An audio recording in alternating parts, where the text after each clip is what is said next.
Summer 1944. Somewhere in Nazi Germany, cameraman Georg Kopp took this footage of members of the Hitler Youth and the Federation of German Girls helping to bring in the harvest as part of their land service. Kopp was a so-called colour film reporter for the Deutsche Wochenschau, a weekly newsreel shown in German cinemas. He had been commissioned to provide emotive pictures for the Panorama project.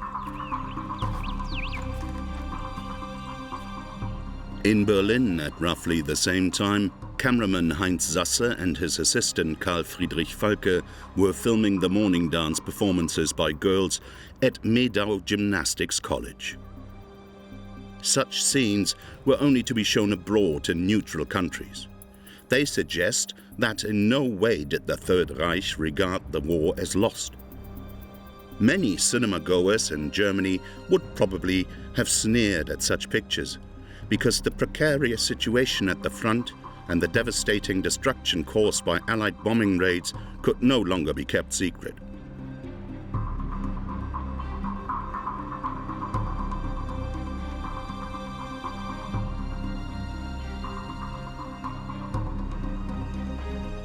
Svina Munda on the Baltic. Manned by recruits, German motor torpedo boats are setting out on an exercise. With its warships now barely operational and unable to be deployed in the North Sea or the English Channel, the German Navy was relying mainly on these powerful flotillas. They were used to attack coastal shipping off the British Isles. As the son of a film producer from Kiel, cameraman Gerhard Garms was in his element.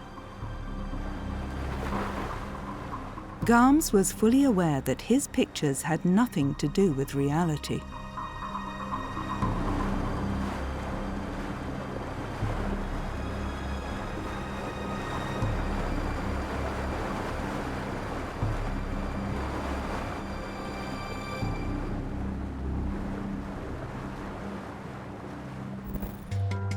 London, May 1944. Springtime calm before the storm. These pictures were taken with this amateur camera by American war reporter Jack Lieb.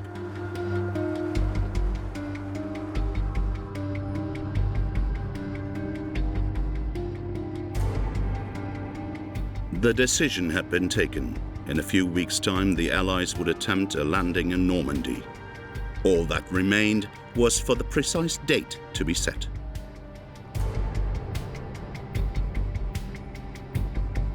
Church services in Westminster Abbey were also attended by American troops. On this warm Sunday in May, many Londoners were relaxing in Hyde Park. They no longer had to fear German bombing raids, and as yet they had no idea of the existence of Hitler's wonder weapons, the V1 and the V2. Jack Lieb's task was to provide black and white material for US weekly newsreel News of the Day. But he also had a small amateur film camera with him and 16mm material which he used to take pictures for his family. At the end of May 1944, a host of American war correspondents headed to the south of England to report on the biggest amphibian landing operation in history. Selected journalists, press photographers and camera teams would be present on Decision Day. They were only allowed to take along what they could carry on their backs. Everything, of course, had to be kept top secret. The enemy had to be kept totally in the dark. Also present was star journalist Ernie Pyle, a Pulitzer Prize winner. On May the 31st, Pyle wrote in his notebook, "So I now know the secret the whole world has waited years to hear. And once you have heard it, you become permanently a part of it. Now you were committed. It was too late to back out now, even if your heart failed you." At this point, more than 3 million troops were on standby on the south coast of England, ready to drive the Nazis out of France. On June the 3rd, the US war correspondents were waiting in Weymouth, where part of the Allied armada was lying at anchor. Ernie Pyle wrote, "And in more pensive moments we also conjectured on our chances of coming through alive. We felt our chances were not very good, and we were not happy about it. Military commanders expected losses to be high. Some put the chance of establishing a bridgehead at just 50%. In his diary, British Field Marshal Alan Brooke had this to say about the forthcoming invasion.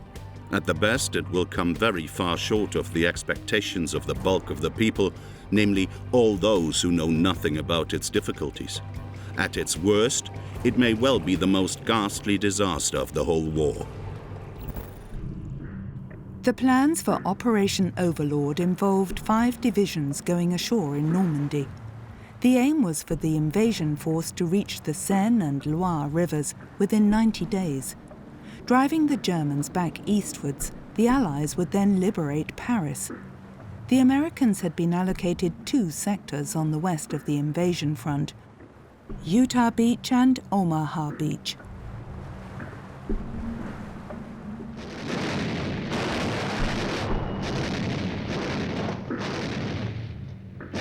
June the 6th, 1944, D-Day.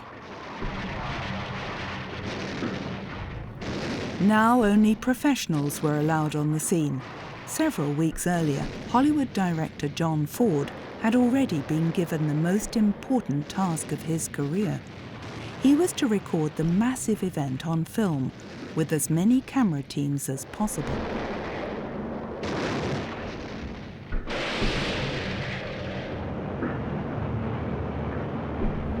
Field Marshal Erwin Rommel's task was to prevent the landings. His orders were clear. The technically most difficult point, the moment when troops make for the beach in boats, should be used for defense with every means possible. Pre-beach obstacles, beach mines, and concentrated fire from all weapons as the enemy comes ashore should increase the problem of this maneuver many times over. Machine gunners on Omaha Beach fired at anything that moved. Thousands of American soldiers were killed or seriously wounded. In an interview 20 years later, John Ford remembered, "Once I was on the beach, I ran forward and started placing some of my men behind things so they'd have a chance to shoot their film. All I could think was that for the most part everything was all so well coordinated, fitted perfectly, went beautifully. To my mind, those seasick kids were heroes. I saw very few dead and wounded men. Later I could see 1 dead floating in the sea." On HMS Belfast, one of the Royal Navy's flagships, Hollywood director George Stevens experienced D-Day off Juno Beach. He was taking part in the landing with an Army film team to document the Allies' historic achievement for people back home, but in black and white. This colour footage was only found in his estate many years later.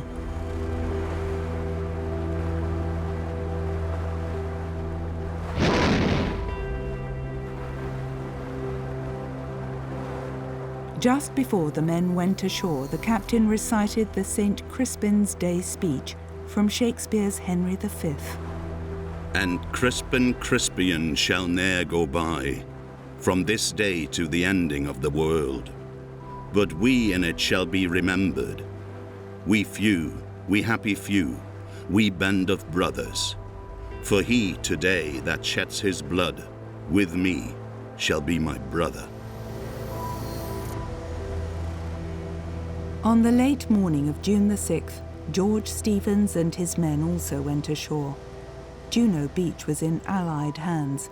The team started to film. The German defenders had left Bernières-sur-Mer in a hurry. Now supplies were coming ashore. In the village itself, a bar had been open since 9 a.m. In front of it, a French resistance fighter holding his nation's flag posed for the camera. A tank from a minesweeping unit, apparently disabled by a landmine.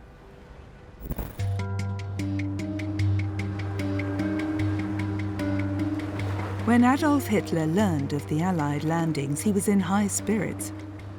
The news couldn't be better. As long as they were in England, they were out of reach. Now at last we have got them where we can defeat them.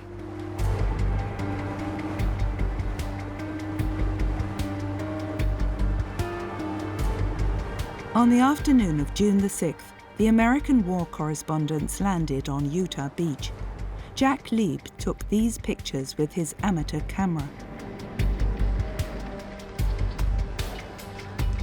By chance, the US forces landing on this northernmost sector of the invasion front had had a surprisingly easy time of it. The tide had swept their landing craft to a more southerly point, which was virtually undefended. Some GIs were disappointed that the operation had not been tougher. One eyewitness remembered later that there was little trace of the elation that had been expected. On the other hand, there was no major confusion either. The Royal Air Force attacked the city of Caen, which was being fanatically defended by the Germans. A colour film reporter took these pictures, which were used in a Panorama weekly newsreel. The Germans' 21st Armoured Division was stationed in the town. The Allies became engaged in vicious street-to-street fighting and suffered heavy losses. It was not until July the 19th that German resistance in Caen was finally broken.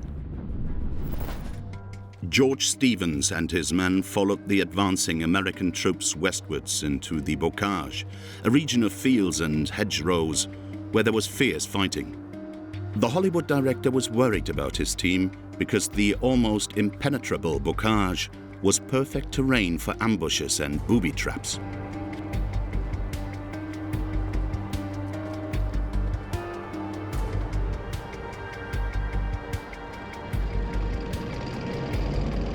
Time and again, the Germans registered successes against a superior force.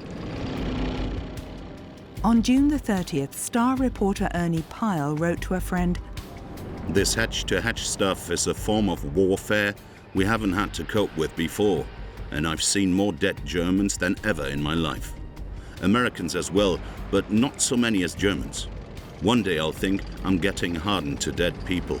Dead young people in vast numbers, and then next day I'll notice I'm not and never could be. I have continually to fight a kind of inner depression over the ghastliness of it all." On July the 7th, 1944, British Commander-in-Chief Field Marshal Bernard Law Montgomery decorated American soldiers for their courage on D-Day. George Stevens and his team filmed the ceremony. Also present was US General George S. Patton, who had only arrived in Normandy the day before. The old warhorse had had to spend a whole month in England, basically kicking his heels. In his diary, Patton wrote, "It is hell to be on the sidelines and see all the glory eluding me." On his arrival at the Omaha Beach sector, Patton had inspired his troops with a fiery speech. "I'm proud to be here to fight beside you. Now let's cut the guts out of those crowds and get the hell on to Berlin. And when we get to Berlin, I'm going to personally shoot that paper-hanging goddamn son of a bitch just like I would a snake."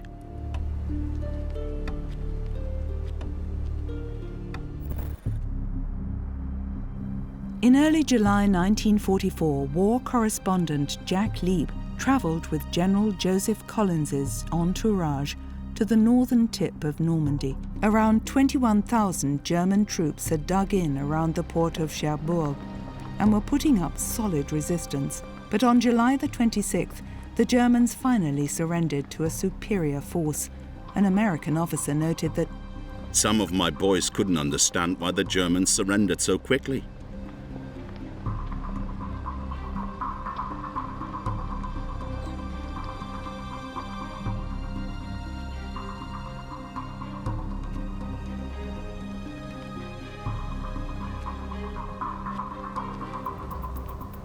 Collins celebrated the victory together with the mayor of Cherbourg and some of its citizens. The general was known affectionately to his men as Lightning Joe.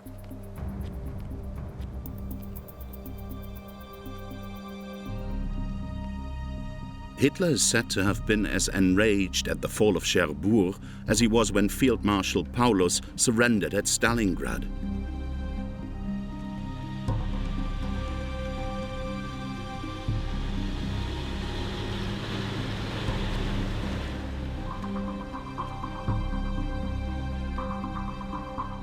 The small town of Barfleur lies roughly 30 kilometers east of Cherbourg.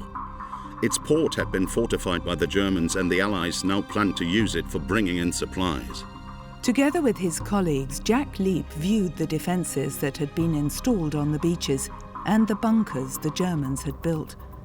To assess the situation in and around Barfleur, one of Hitler's field marshals had paid a personal visit to the area as late as May 1944, but as it turned out, Barfleur was never one of the targets of the first wave of the invasion. Rommel was impressed by the enemy operation in Normandy. Technically and strategically, the landings in Normandy were an outstanding achievement.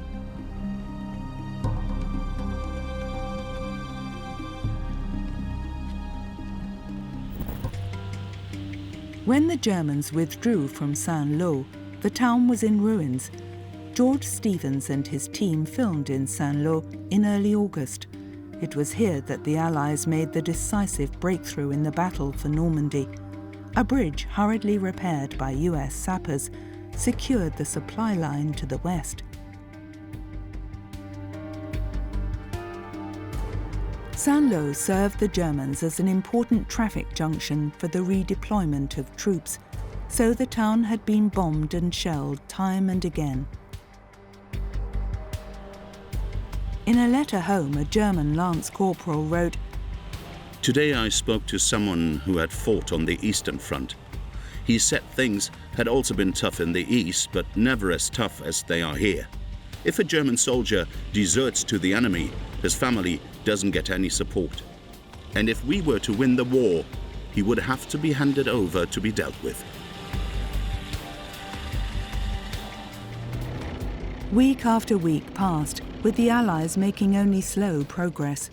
But in the end, the Americans achieved the decisive breakthrough. On July the 26th, 1944, they took the small town of Marini. Shelling and strafing had reduced many buildings to rubble. George Stevens and his team filmed the destruction.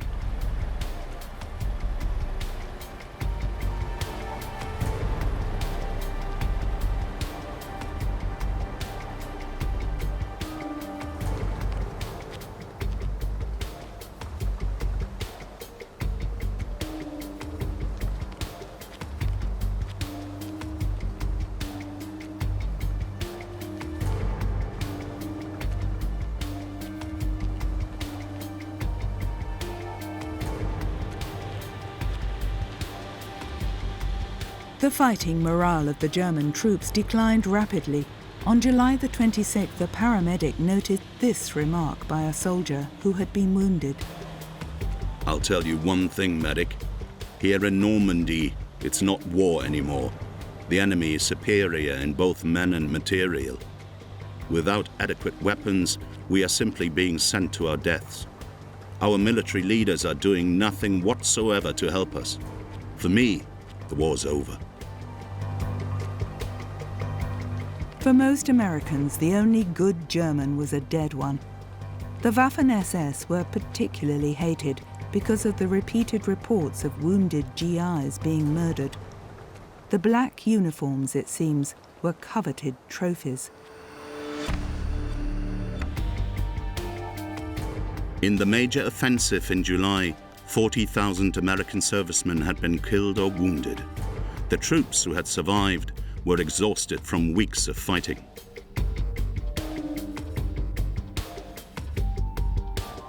George Stevens had received instructions from the highest level that, first of all, he was to follow General Patton's troops as they advanced towards Brittany.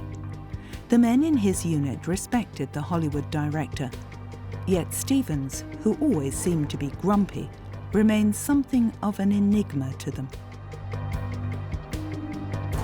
One of his colleagues remarked later that he was uncommunicative and looked serious even when he was making a joke.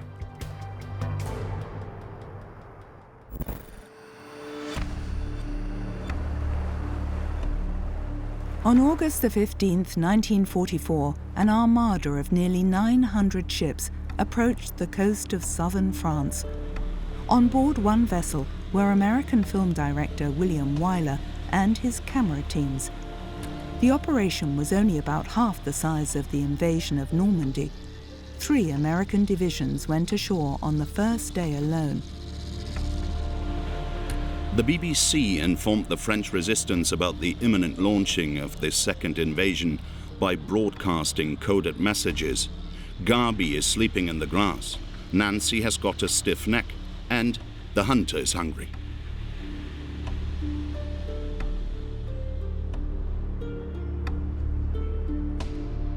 German prisoners of war had to help unload the ships.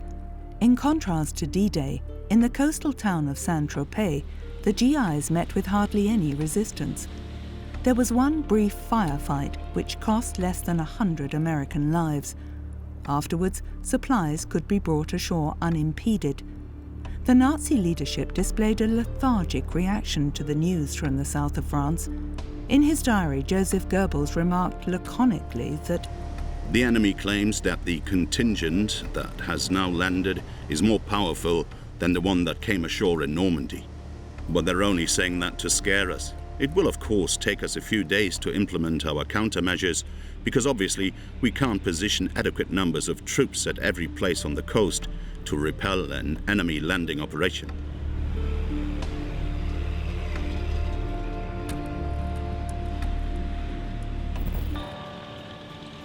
Even after the Normandy landings, the dangers for the civilian population still existed. The Germans had mined many towns and villages to impede the advancing Allied troops. George Stevens and his camera team were filming in the town of Coutances when a German landmine suddenly exploded. The GIs took cover just in case there might be other blasts.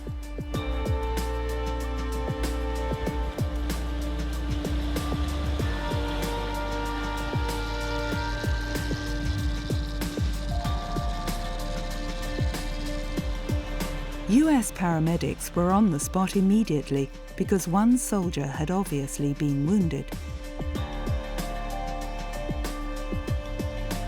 In Coutances, US sappers had made most of the roads passable again. The Americans had assembled 15,000 men in the area to open up supply routes blocked by wrecked German vehicles.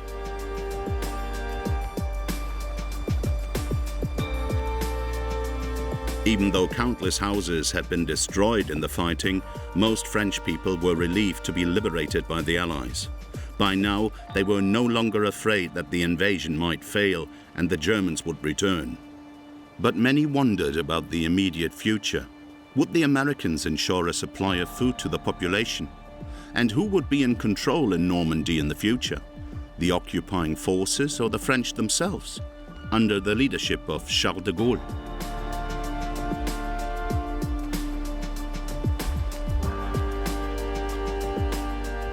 George Stevens had been given permission to film a German prisoner of war camp. This was the Hollywood director's first encounter with the defeated enemy, a foe who had put up such fierce resistance over the last few weeks.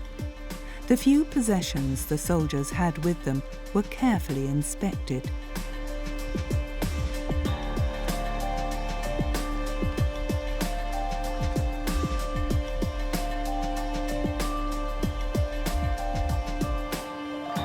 By now, most of the German prisoners were glad that for them the war was over. The fighting had demoralized them. According to a US report, many Germans created a lethargic impression.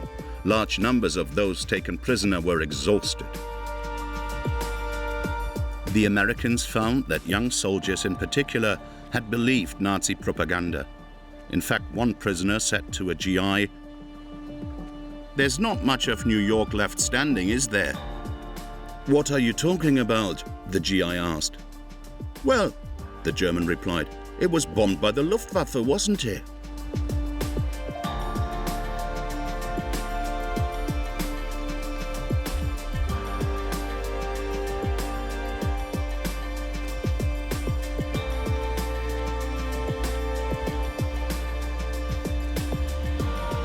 Captured German soldiers were transported away from the front and later put on ships. Thousands were sent to prisoner of war camps in Britain or the United States. where they remained until the war was over.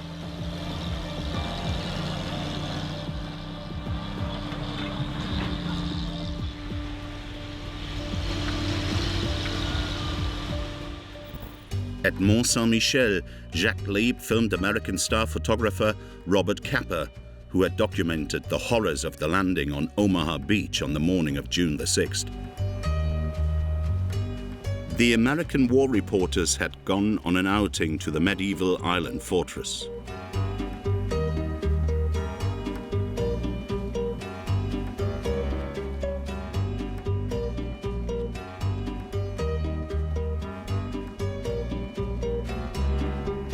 Also present was author Ernest Hemingway, who was famous for his ability to hold his drink. Hemingway had come close to being killed by a German shell. Here it seems he has liberated a bar. Later, Robert Capa said Hemingway had accused him of not having helped him when the author sought cover from the shell in a ditch. That, Hemingway claimed, was because Capa wanted to take the first picture of the celebrated writer's corpse.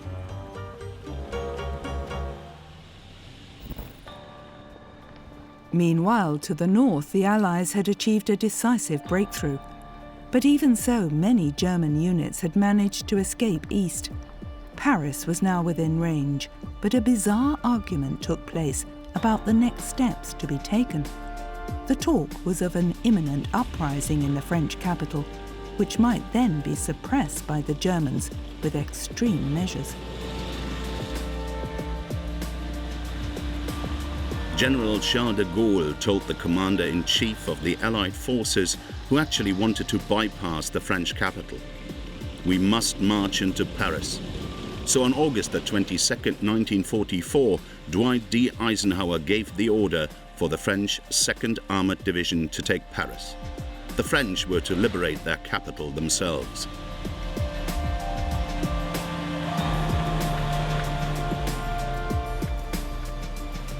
The final stage of the advance through the suburbs of Paris was a victory parade.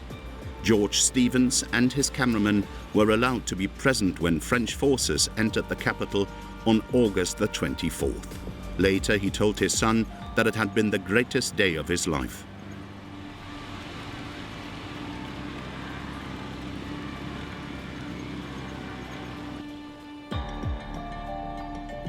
Here, Stevens and his team are waiting at Montparnasse railway station for a delegation from the Wehrmacht.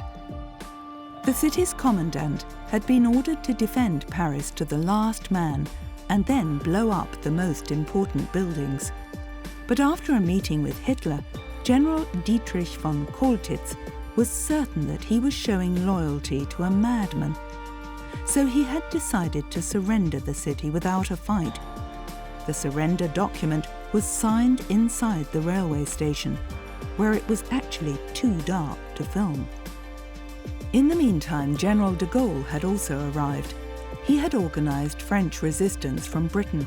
Now the day of his triumph over the hated Nazi occupiers had come.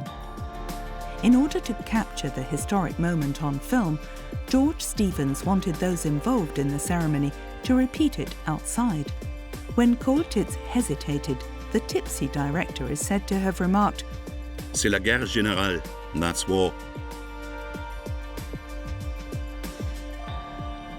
De Gaulle's strategy had paid off.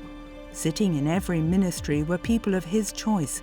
The provisional government of the French Republic had assumed power, and not the Americans.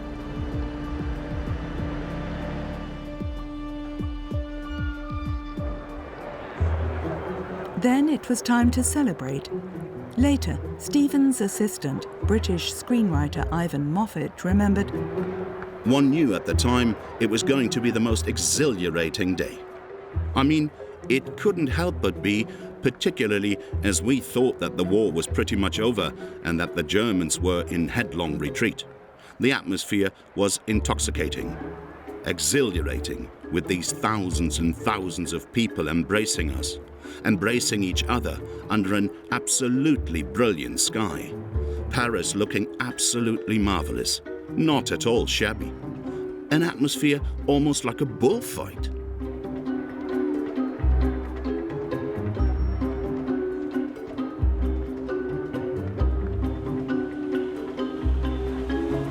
At the request of US General Omar Bradley on August the 26th, 1944, de Gaulle took part in a parade of the US 28th Infantry Division on the Champs-Élysées.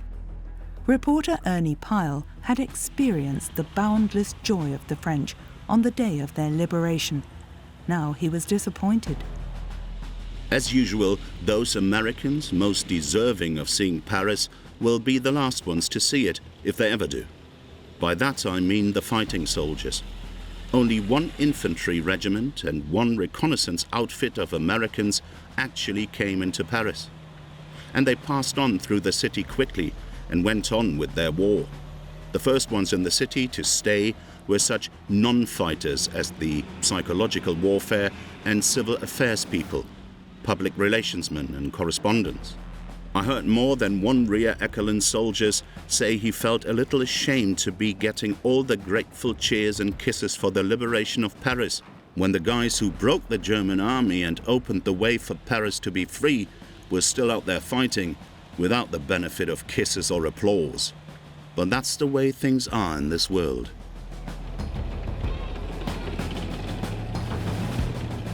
Like many of his colleagues, George Stevens also took time out to sleep in a real bed and to write to his family. The days and nights all ran over themselves and became pretty much one thing: the struggle to get to Paris. The doing and the 2 weeks before were the most exciting, the most unbelievable time of my life. I do hope you and Georgie have seen the newsreels that carried our film.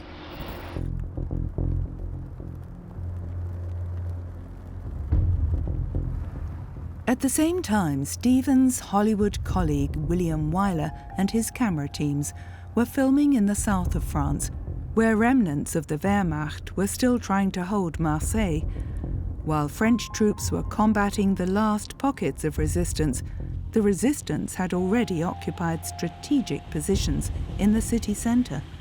Street after street was searched to check for German snipers.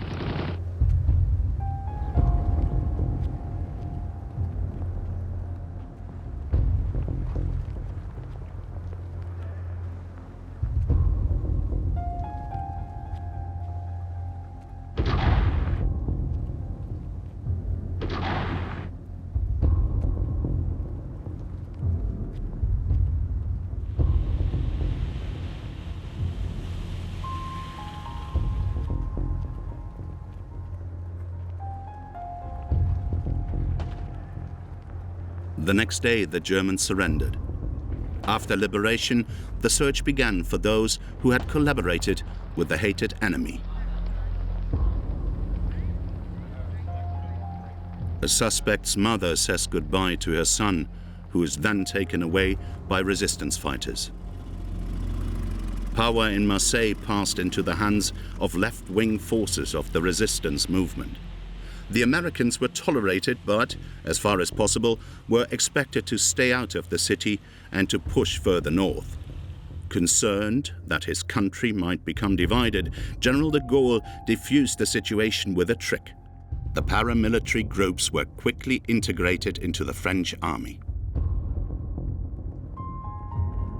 Hitler had already ordered a withdrawal from southern France on August the 17th, 1944.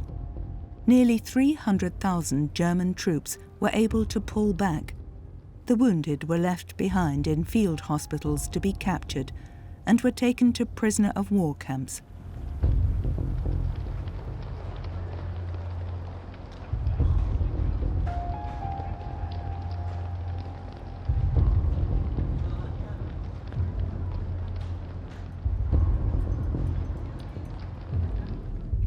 The Allies' successes had had a demoralizing effect on the enemy. Many simply gave up. Their attitude now was, "It's all over, so bugger them. Now we're going to surrender."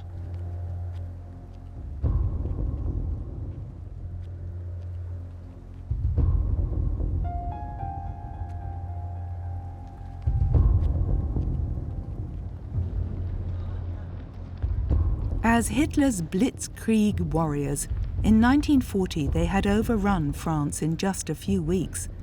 Now the sad remnants were being taken prisoner.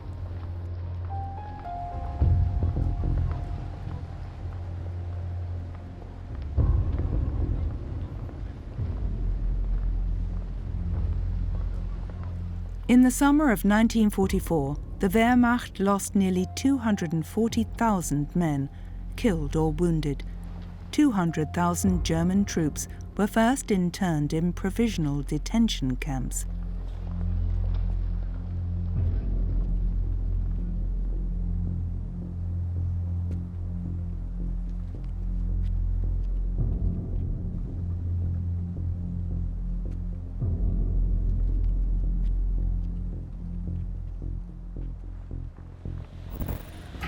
After his resounding success with Memphis Belle, William Wyler wanted to make a documentary film about the American fighter aircraft who were attacking German units or convoys behind the front. But his teams never succeeded in showing US Thunderbolts in action. His camera teams were only able to capture the results of their attacks. In the opinion of cameraman Karl Maslowski, Wyler used far too many rolls of colour film without rhyme or reason. In my whole career, I have never seen such a disgraceful waste of precious film material.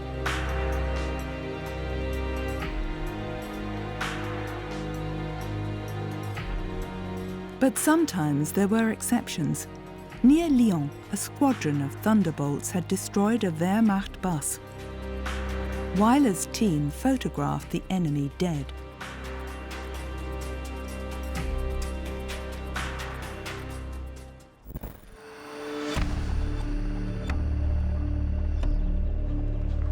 A second team followed the advancing Americans towards the Swiss border.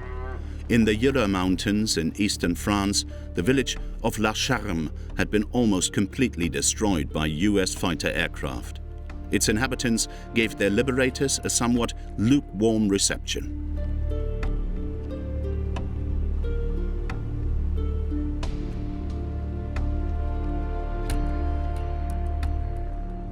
But in other places, it was a different story.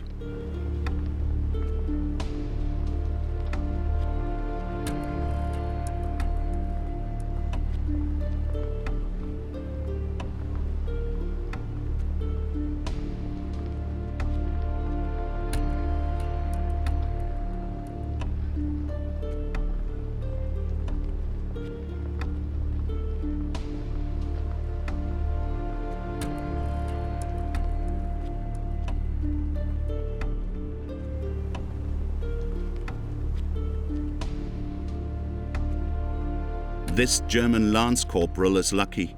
He has even been given a glass of red wine.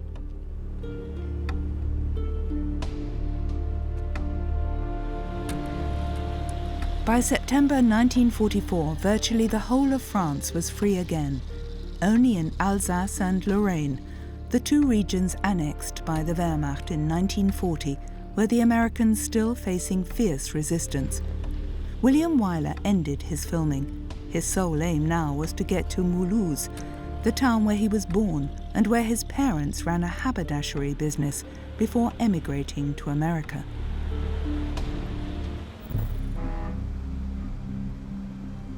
The color film reporters with the Panorama weekly newsreel were still filming in the autumn of 1944. Here, cameraman Karl Sonntag is out on the Baltic with some of the German Navy's net-laying ships.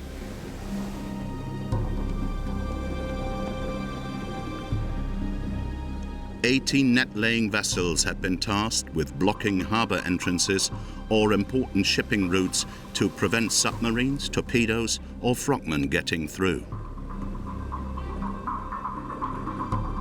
Scenes like these were intended to make cinema-goers in neutral countries think that Hitler and the Wehrmacht had taken every measure to prevent the Allies from achieving further successes.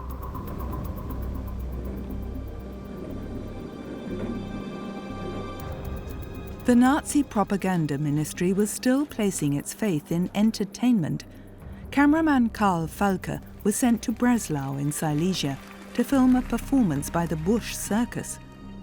Master Ullman, with his 12 Arab stallions and tightrope walker Dolinda, delighted the audience, which also contained SS and regular army soldiers.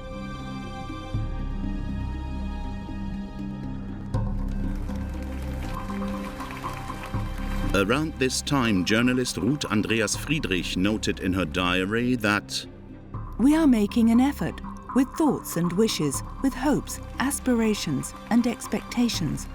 Hardly a day passes without us talking about final victory, our final victory. Will we see it this year, or will we have to wait until next year? On the Western Front, they seem to be taking a breather."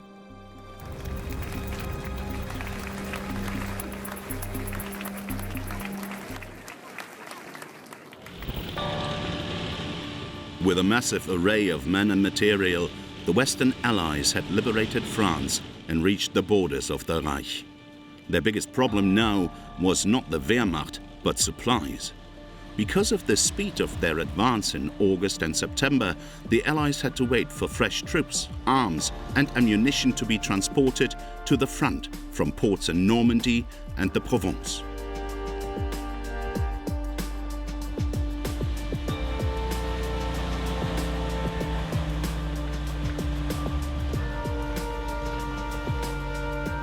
To the disappointment of the British, the final decision on further action rested with the Allies' American commander-in-chief. Montgomery, in the meantime promoted to Field Marshal, wanted to make a quick thrust into the Ruhr industrial region. But General Eisenhower continued to place his faith in the superior strength of his forces. George Stevens and his team also had to wait. Midway between Paris and Reims, they halted for a while in Château-Thierry on the river Marne.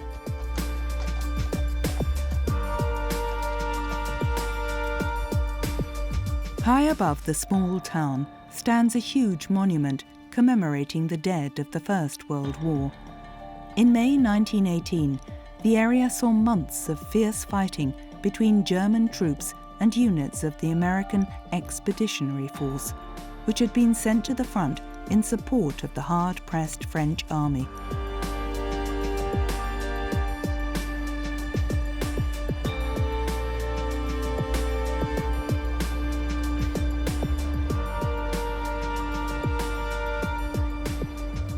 Stevens and his men were well aware that the Second World War still wasn't over. Pessimists reckoned that the fighting could last into 1946 and cost many more American lives.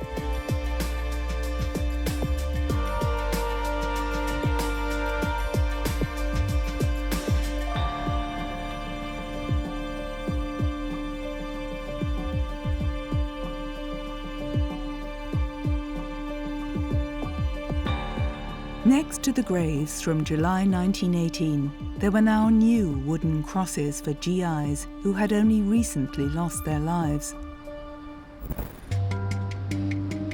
American war reporter Jack Lieb and his colleagues traveled to the Ardennes to meet up once again with General Lightning Joe Collins. The headquarters of the US 1st Infantry Division was located in Houffalize in Belgium.